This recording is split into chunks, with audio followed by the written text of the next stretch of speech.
everyone, Kat here, and today I wanted to talk a little bit about wellness and where to get started with wellness. I know, just like the nutrition video that I posted, wellness is a really big hot topic right now. There's a million ways, if you search the internet, to make your life better, to feel good, to live the best, to be the best version of yourself, and I feel like that can be very overwhelming. Regardless if you're starting your wellness journey or if you've been on it for a while, it can feel like you're never really hitting the mark, or there's always something new that you're supposed to be doing, and that eventually can lead you to feel like you just want to give up because there's not enough hours in the day. So I decided to look at 5 components of wellness that you can do every single day, that you can focus on every single day, and that I think, and most people in the health wellness community would probably agree, are 5 very simple, very effective, and very important aspects of wellness to focus on. So let's get started. Number one, something that a lot of people fail to realize or kind of prioritize last, so I'm going to start with it, is sleep. So why is sleep so important? When you are sleeping, your muscles regenerate. When you don't sleep, you feel horrible and you're not going to make the best decisions the next day if you didn't get a good night's sleep the night before. Sleep can become a time when you're laying in bed that you might ruminate, that you might be worried for the next day. Sleep can be a big problem and is a big problem in this country. A lot of people have to take sleep aids.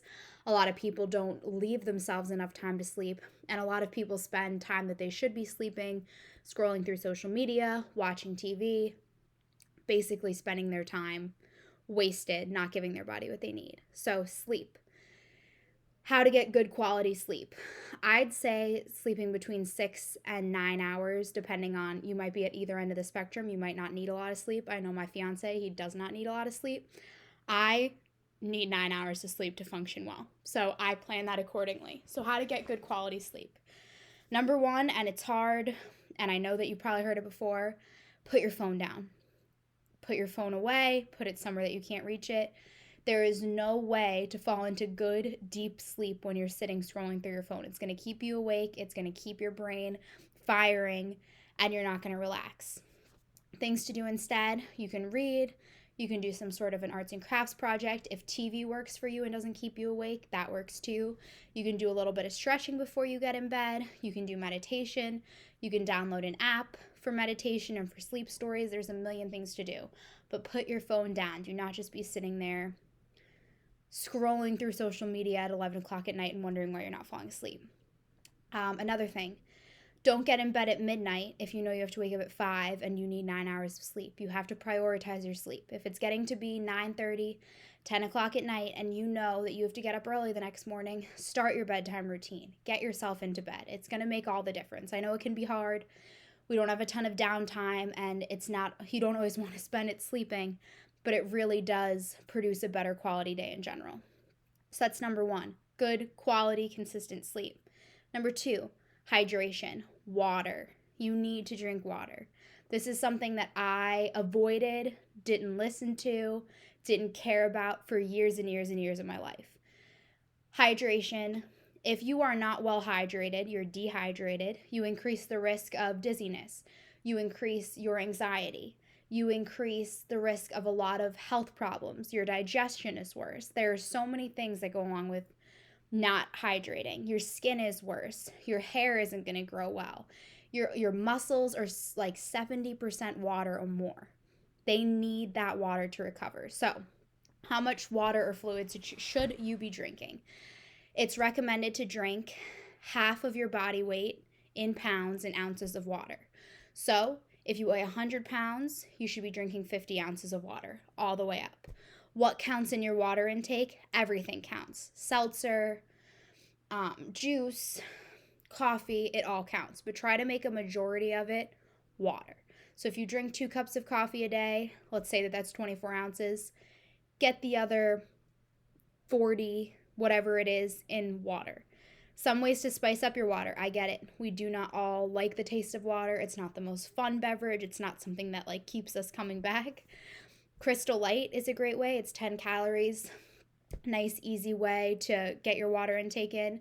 Seltzer or some type of bubbly water. You can infuse your water with fruits and things like that to make it a little bit more tasty. You can drink non-caffeinated tea if you enjoy that. There are so many ways. But number 2, hydration, consistent hydration. Also, don't drink all of your water at one point during the day. Drink it throughout the day. Your body needs water from the time that you wake up to the time that you go to bed. And if you drink all of your water in a small chunk during the day, you're probably not going to be drinking enough and you're going to not feel that great, especially if it's closer to bedtime. Tip number 3, movement. So this doesn't necessarily have to be formal exercise. It doesn't have to be that you get on the treadmill and go for a run for an hour. It doesn't have to mean that every day you put on a workout video. It means that you should be moving your body at least 30 minutes a day. That can be gardening. That can be going for a walk around the park. That could be cleaning your house. That could be stretching. That could be chasing after your toddler. It can be any of those things, but you have to move your body. If you're not moving your body, your joints are going to get stiff. You're not going to get those happy endorphins, those feel-good chemicals. You are going to have poor digestion. You're going to all around not feel great. Your body needs to move. We sit in a lot of the same positions every day. If you have a desk job, if you have a job where you stand, most people spend their life in a handful of positions just because of the way that they live. So 30 minutes of physical activity a day. If you want that to be a workout and that makes you feel good, throw on a workout, do some dancing. If you hate working out, don't make it working out. Make it something that you actually enjoy doing. There's some type of physical activity that everybody likes. Maybe you like the Wii and you like to play active games on the Wii with your family. Play Twister with your family. It doesn't have to be a super formal way of moving, but you will feel so much better if you do it consistently every single day. You've been sitting for a few hours, you start to get that brain fog, get up. If it's a nice day, get outside, walk around the neighborhood, listen to a nice podcast. There's always a way. So that's number 3, consistent physical activity. Insert what you like to do there. Next, quality nutrition. So this doesn't necessarily mean that you have to be counting calories. This doesn't mean that you have to be restricting yourself, but you should be eating fruits. You should be eating vegetables. You should be eating lean proteins. You should be eating whole grains. You should be eating, if dairy doesn't bother you, you should be eating dairy. You should be eating a well-rounded diet. Why? Because your body needs it. You need carbs, you need protein, you need fat. They all have a place in your body and a function in your body. And if you are not taking them in, and in lieu of that, you're taking in processed garbage every day, that's how you're going to feel. You imagine yourself as a car. Very simple. If you put the lowest quality gas in it, you're going to get the lowest quality output. If you put the high quality gas in, it's a little bit more expensive, but you're going to get the best output. So take the time. Plan in advance. Get the groceries ahead of time. If you don't have healthy food in the house, you can't eat the healthy food. If all you have is junk, you're going to eat junk. If you don't plan out meals for the week that are healthy and that you enjoy eating, you're going to end up getting fast food or just eating like a bowl of cereal on the fly. We are people, we are busy. It has to be a priority that you take good care of yourself because no one else is going to do it. We all know how busy we are. We all know how quickly the day goes by. So do you think that people have time to think about if you're taking care of yourself? Unless you're a little kid, probably not. And last but not least, definitely not least, your mental health. You have to be taking care of yourself physically, emotionally, and mentally. And for mental health, this is emotional and mental type of a deal. So what am I saying? Are you stressed to the point of burnout? Do you feel like every single day you're about to hit the wall, you have no time for anything, everything is always feeling like it's falling apart? Do you feel like you are so anxious that you could throw up? Do you feel like your life is always falling in on you? That is not a good way to live. I've been there, I've done that, I understand. It's really easy to get into that type of a mindset, especially if you're the type of person that's always pushing towards big, lofty goals. That's fantastic. You should be so proud of yourself for doing that. But that doesn't mean that in the meantime, your mental health has to be garbage. You have to, no matter what else is going on in your life, no matter how long your to-do list is, you have to figure out what makes you feel grounded, supported, and cared for by yourself. Not how can other people around you support you and care for you and make sure that you're mentally healthy. Not what substances, let's say, do you have to take in to feel good, whether it's alcohol, whether it's anything, whether it's even prescription medicines. Not downing them, they have their place, and if you're on them, fantastic. I hope they're helping, but that shouldn't be all that you're doing. So, what can these things look like? We're busy already. We're already focusing on 4 components of our health. How do we also take care of our mental health? It can be very simple.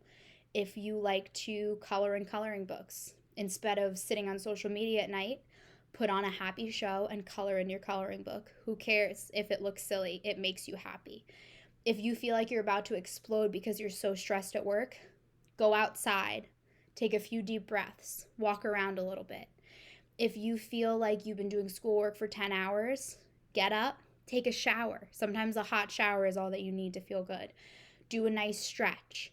Do an art project. Do some writing if you like writing. Read a good book if you like reading. Connect with friends if you're a social person and it feels good to connect. Find a meditation app that you enjoy and do a short meditation. There are a million things, and for everyone it's different. Some people hate everything I just listed, and then you need to find something else. But find ways to bring yourself back from 100 back down to 0, or even back down to 50. Because I know this is a fast-paced world. Things can easily get by you, but if your mental health is garbage, it's just going to keep getting worse. So find those ways, your coping mechanisms. Find your tool belt of ways that you cope. And some days you're going to have 5 minutes for this. Some days you're going to have 3 hours for this. And you have to have different things that you can do on the days that you have 5 minutes and on the days where you have 3 hours. For instance, on Sundays, if I'm feeling anxious about the week ahead, I have a lot of schoolwork on my plate, my little lady is running around like crazy, pregnancy is beating me up with hormones, I take a bath, I do some nice deep stretching, I crochet a little bit, I have time, I can do those things. If on a Tuesday night I feel stressed to the brim, overwhelmed, I still have a ton of schoolwork left to do, my daughter needs to be fed, I feel like I'm going to explode, I take a shower. Why? Because I had to take a shower anyway.